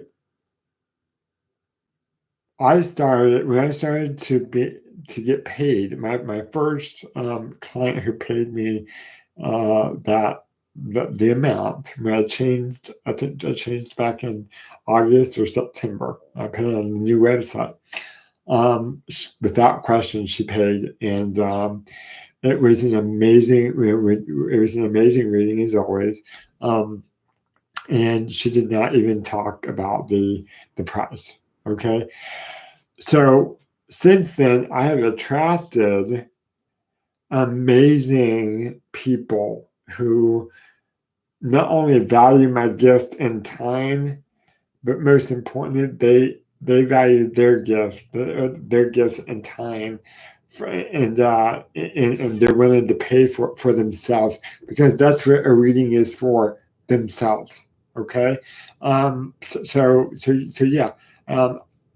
What changed was I'm getting more quality people, and of course those of you who are in this chat room and in the other chat room, because I see all of you.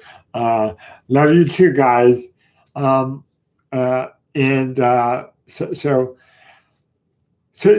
attracted those people, whereas I also have how about this? The clients who were not high up, who didn't respect me, have gone away. Because they're not willing to invest that time and that energy, which is money, into themselves. Okay, and it's not like I went and charged a shitload of money. No, it's so that it's so that it's affordable enough so that they can still afford it if they really truly need it. And I always tell people, you don't need a reading every week. And I know Catherine's going to kill me for saying that. She's the businesswoman. You don't need a reading every week unless it is a reading based on your business.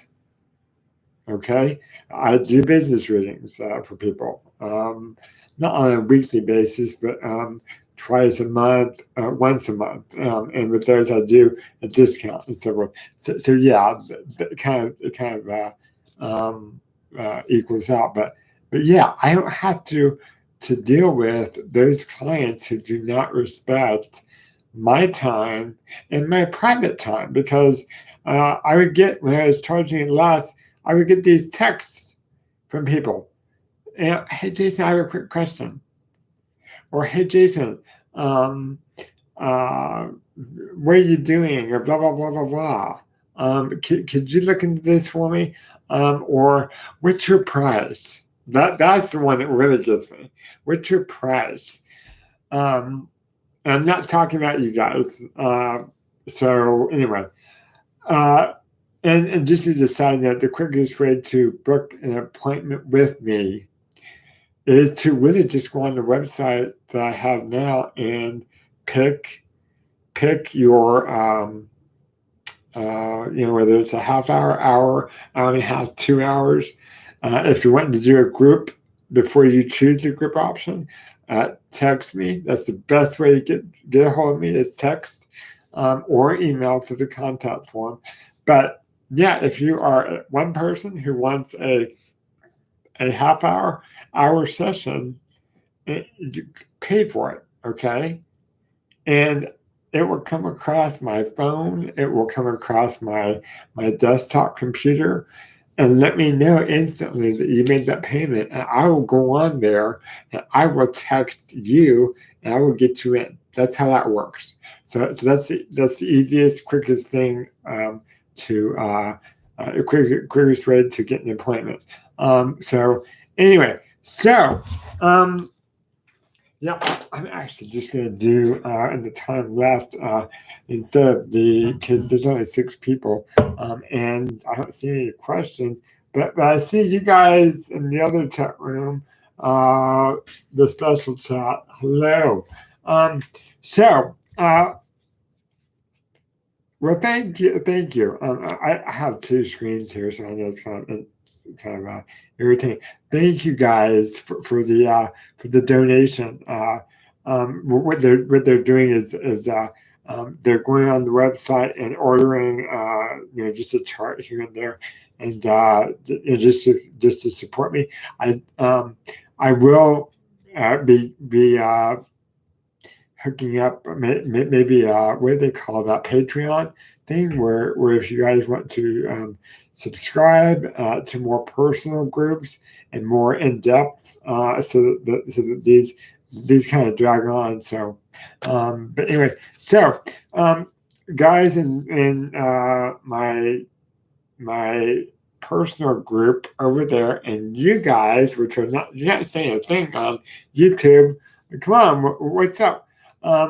Pick group 1 or group 2, because I'm not going to do and of course not going to be doing the month by month. So okay, pick group 1 or group 2.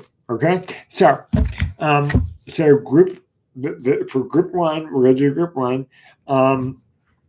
Let's see here. That's so funny. I went to open. I went to open half of it, and this popped up. So I have to go with not just this, because I just happened to see that, but also with the Hermit. So group one, you guys are, yes, right, Angelique. The Hermit is connected to actually Capricorn. That's who I am. That's who I am.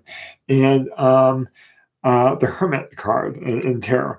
We have the Wish card with the Hermit card. So basically, those of you in group one are going through or currently going to be going through these next 30 days of March or 31, whatever.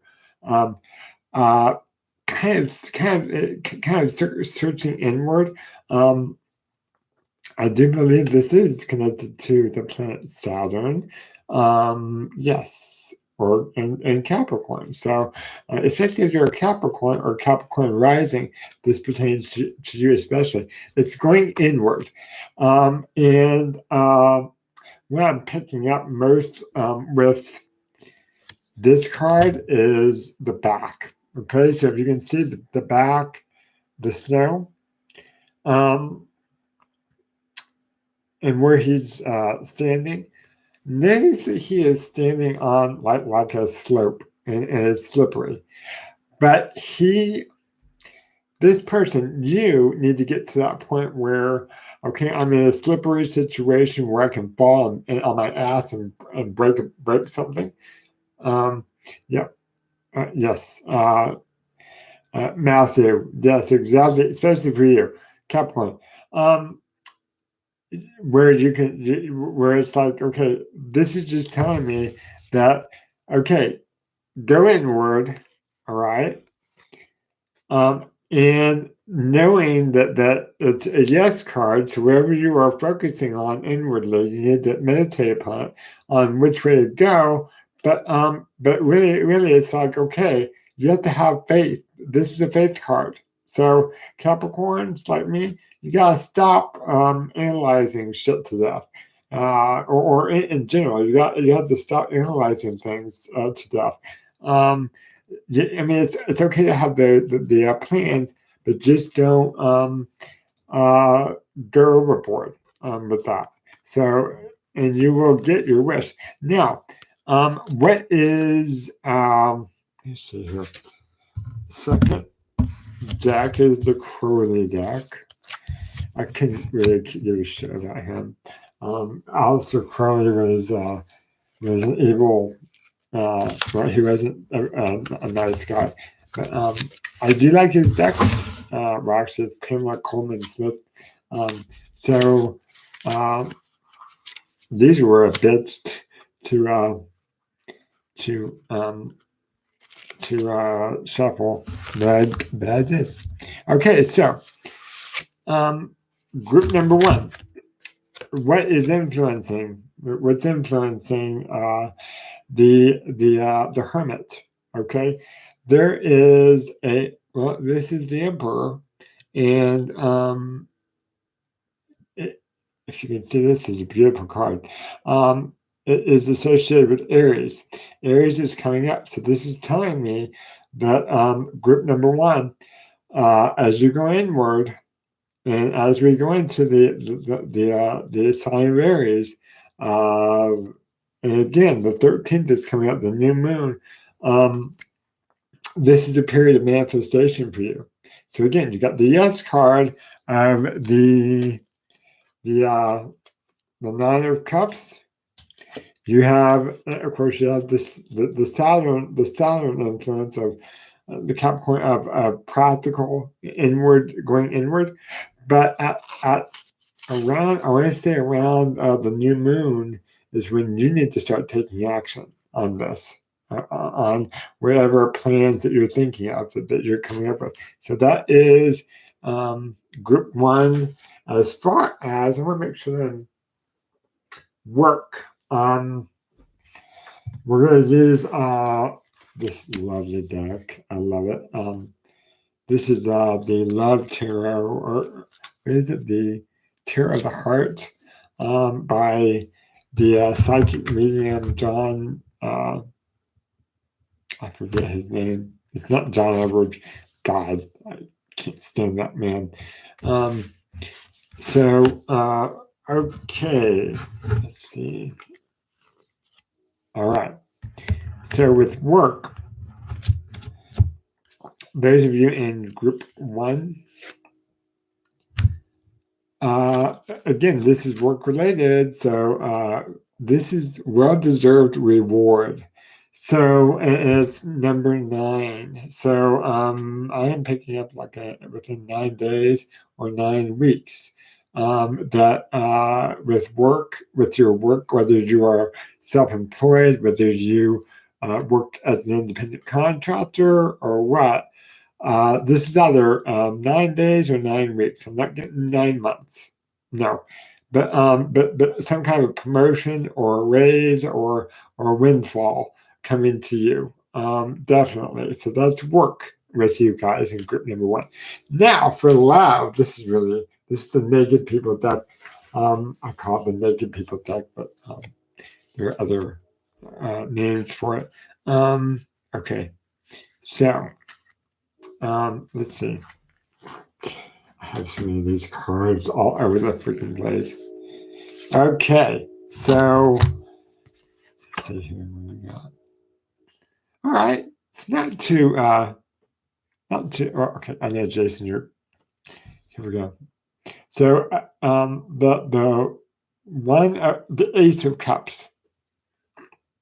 Okay, so for love, this is the beginning of a relationship, and with cups, it's feeling, it's water, it's feeling, it's it also has to do with the spring, summer, and actually Pisces is a water sign too. But I feel like with you, so it's gonna be like a brand new romance for you if you guys are single. If you are um, if you're together, it's like okay, it's like re-sparking or sparking up a new relationship within that relationship. So it's gonna be like sparks are gonna kind of fly a little bit. But yeah, and the other thing I pick up with you, group number 1, is for some reason it doesn't have anything to do with travel, but I feel like a weekend getaway would be in order for you. If you're single, take a weekend getaway because you're going to be meeting new love, it's passion, all that. Or if you're joined at the hip with someone, that will actually revitalize your relationship. So it's a very passionate card. I noticed a couple here they don't give a crap about time, space, or whatever. Okay, they're just in the moment, and that is what your relationship needs. If it is, if it's struggling, okay. So, all right, group number 1, those are your marching orders. Group number 2, all right, yeah, Kevin said spot on. Thank you, Kevin.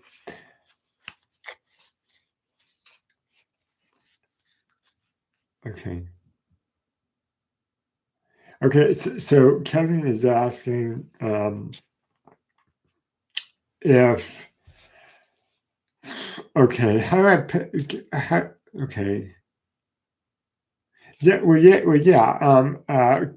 You guys can't see it here, but Kevin is asking uh, uh, about the recent Mars conjuncting the Pleiades star system, and how it affected us.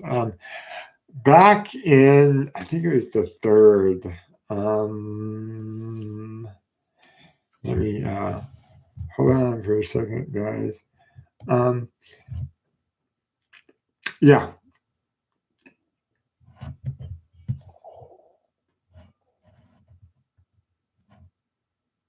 where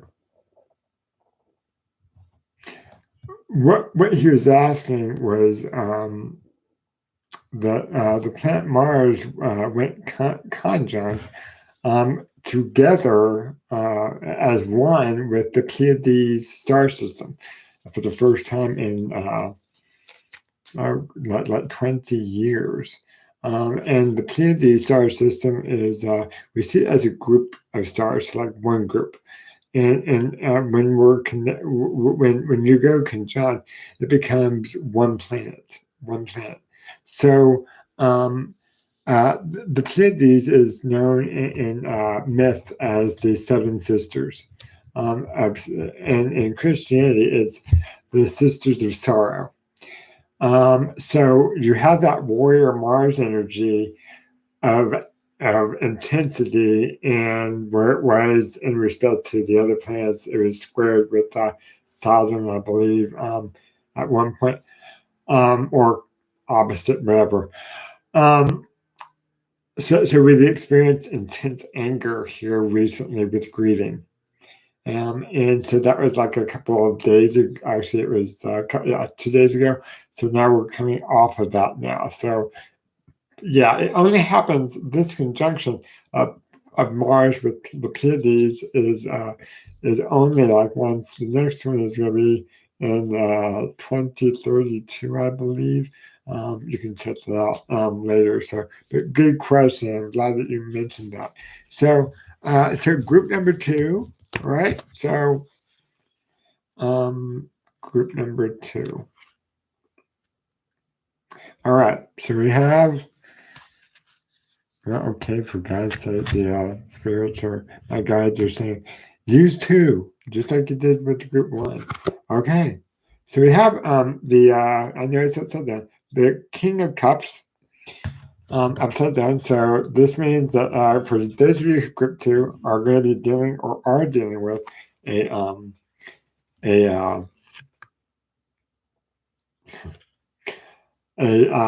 dick, either emotionally in your relationship or with work. And I feel like it's work because it goes in with the Ace of Wands. So some of you in group 2 have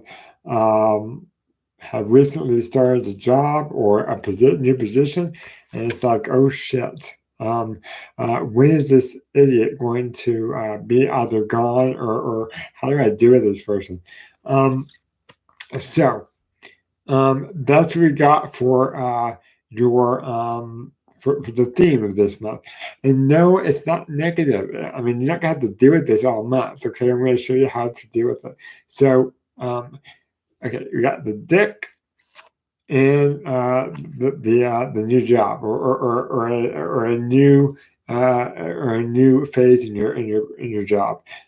So whether it be a new project or something.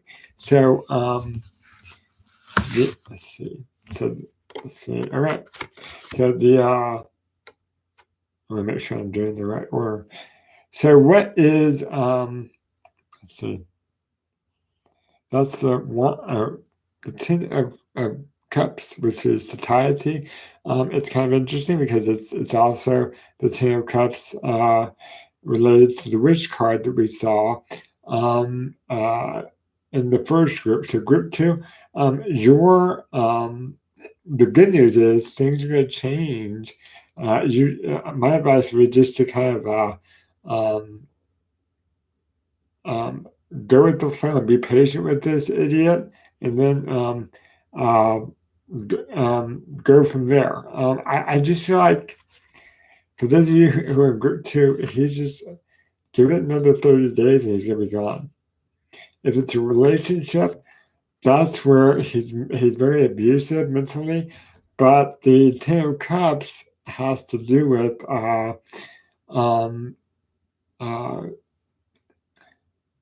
moving forward. So I feel like if you're in that position, it's like, hey, I'm worthy of more of this. Now, as far as work related, because I keep getting all these work cards for let's see. for the work, let me make sure. Okay, good things for you guys. Actually, there's two cards I'm going to show you. So we got dreams coming true, along with win or lose. Okay, so one has to do with emotions, the other has to do with dreams coming true. One is 5, 1, 6. 5 is change, 6 is home nurturing. So part of this is it's almost like I want to say, hang in there. You've been working your butt off, and it's really a win or lose situation. It's like I don't feel like it's either or. It's like you're the one who chooses to make it happen. What I noticed here in this card is the sword is stuck. I mean, it's firmly planted in the ground. So uh, um, the choice has already been made for you. I mean, you made the choice already subconsciously, either consciously or your spirit has. And what I also noticed is this beautiful heart in the middle there. It's you have to follow your heart, and then this is where the 6 comes in. I feel like June is going to be that. June definitely is going to be where that progress happens. Until then, over the next 30 days for you, well, actually, it's 9. I'm sorry, 9. But I still feel like it's June, and around June is when you guys will actually see some progress. Until then, keep working on this project or if it's just standard work, just keep working, keep doing what you do, what you love. If you don't love what you do, guess what? Win or lose, get rid of the job, find another one. I'm not saying just quit, but yeah. So make sure that you have a job before you quit. But I feel like it's either or. You may feel like you're in an either or situation, but you're not. You choose it for yourself. Just keep in mind this image, okay? Because those are your hands, and the world is in your hand. Okay, your hands have healing energy, and you create your own reality to an extent. So, all right, now last but not least, for the sex, love, your love life. Okay, all right. Compared to, all right, compared to group 1, we got the Queen of Chalices, the Queen of Cups, and she knows what she's doing. Okay, she is in charge. I'm not going to say large and in charge, but she is in charge. All right, she's not afraid to embrace her sexuality. So for those of you in group 2, over the next 30 days, this is what I'm seeing is that your mission is to, if you haven't done so, embrace your sexuality as a sexual being. And I feel like for those of you in group 2 who are not married and you have your eye on someone, take a chance. All right, and take a chance. Be the queen, even if you're a guy. You don't have to be a gay guy. Even if you're a guy, okay, a masculine straight guy. If you have that girl, if you have that woman that you're attracted to, take a chance. Okay, find your inner king, and maybe you might have to dial down the masculinity and find the feminine side within yourself. But yeah, this is actually she's getting what she wants, and she's not afraid to show it. Because girlfriend is on the freaking ledge of the castle. Kind of looks like I would do that. I mean, yeah, I would. Right? You have. Okay, which castle? Oh my god. Okay, I love my people. So yes, I keep forgetting you guys are there. Um, so yeah. So I'm not, of course, I'm not saying go out there and have sex on a castle or on a wall where everyone can see you. It's just basically saying, um, I am who I am, and I'm going to be who I'm going to be. So there you go. That is it for group two. Um, and yeah, I know it's over. We went over. But so I want to thank you guys for being a part of the live stream. Uh, like I said, I'm working on some kinks and stuff. So, but but yeah. Stay tuned for it. I mean, you can follow me on Facebook. You can actually go to jasontshows.com and sign up for the newsletter. I have coffee. Oh my God. Yeah, that's just, yeah. You can go on the newsletter and sign up. I'll send you out a newsletter if I get to like writing a newsletter. Best way is to follow me on Facebook, Jason Shields. It's through my website. I also have a professional Facebook page too, where I post when I'm going to be online. So actually, I think what I'm going to do is whether I don't give a shit who is on here. I know that there's only 4 people, but it's 4 people. I love you all. I know that there wasn't a lot of people. Uh, well, 4 people that I have the 10 of you and through my website. The website thing is a beta test. So for those of you who are like wondering why can't I be a part of it, I actually have people who have signed up for that. So hopefully, when I get all the kinks worked out, we'll get to move you guys over to there. But right now, YouTube is the best way for me to do this.